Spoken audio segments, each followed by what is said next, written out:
ফোনটা বাজে না তখন এই গাড়ি সারা এই গাড়িটার অবস্থা বন্ধুরা দেখো। এই গাড়িটা বিক্রি আছে। বিক্রি নয়, এই গাড়িটা পার্টি খুব দুর্বল, ওয়ারিংয়ের সমস্যা আছে। এই যে দেখো সিডিআই কয়েলটা, এই সিডিআই কয়েলটা খেয়ে নিয়েছে, বুঝতে পারছো। তো পার্টি বলছে সিডিআই কয়েলও পাল্টাবে নি, আর এই যে ওয়ারিংয়ের অবস্থাটা দেখো, আর ওয়ারিংও চেঞ্জ করবেন। পার্টিকে 2000 টাকা তোমার বিল বলেছি, কিন্তু পার্টির বিচিটা শুকিয়ে গেছে, ও ঘর পালিয়ে গেছে ভয়ে, গাড়ি পাড়ি আর বাগাবে নি, বুঝতে পারছো। আর এই যে মামা দেখো, মামা হচ্ছে মিস্ত্রি, এরকম চলছে কোনো রকম।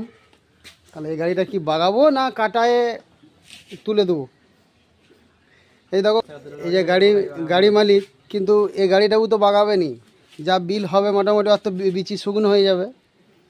তো গাড়িটা সিডিআই কয়েল খেয়ে নিয়েছে, সিডিআই কয়েলও চেঞ্জ করতে হবে, আর ওয়ারিং চেঞ্জ করতে হবে, তবে কারেন্ট সাপ্লাই দিবে। ভোল্ট তো আসছে নি, ওই কারণ।